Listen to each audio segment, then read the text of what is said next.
Hi there, welcome to the Coin Report channel. Although it was unlikely that regulators would release Sam Bankman-Fried on bail, it did happen. But what is wrong with this case? Why was Sam messing around at the airport after the bail stunt? What he was doing there is of interest to many people. But I'm afraid that's not all you need to know. What does the appointment of a new judge in an SBF case mean? And has the former FTX CEO gotten himself into an additional scandal? We'll talk about all of this in today's video. Let's go.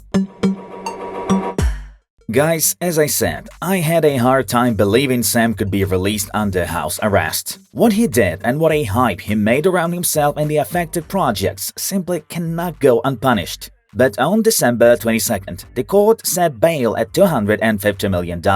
And it would be nothing if only the former FTX CEO had not signed another outstanding deal with the regulators. What's the matter? How come that Sam came practically a free man out after the hearing? News agencies worldwide reported that Bankman-Fried got out of jail by placing giant bonds worth $250 million.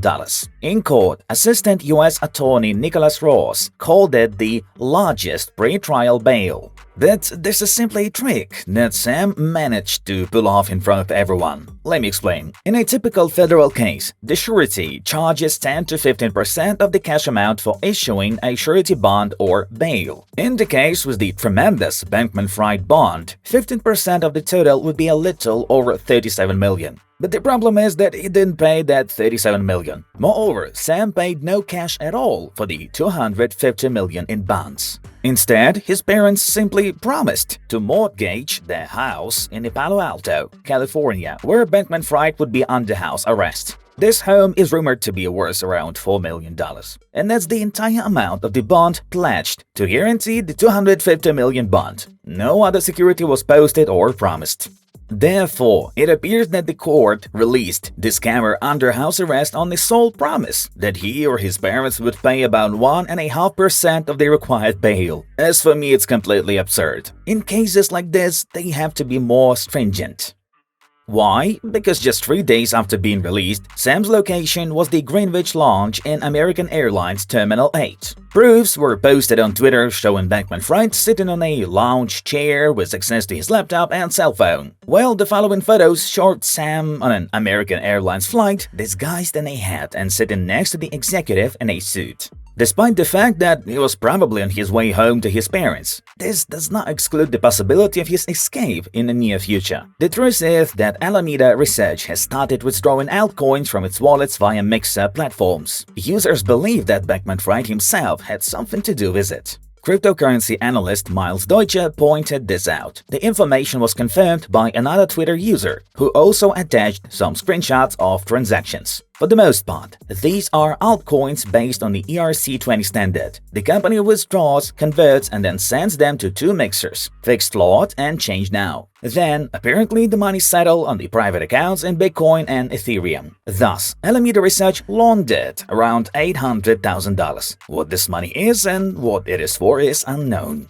Theories abound as to who needed to empty their wallets, but the main one is the former CEO of FTX is accumulating funds. For what purpose? And there can be only one explanation here. From the looks of it, Sam is preparing an escape. I will remind you that analysts noted the same capital movement when Duke Won, searched by Interpol, disappeared.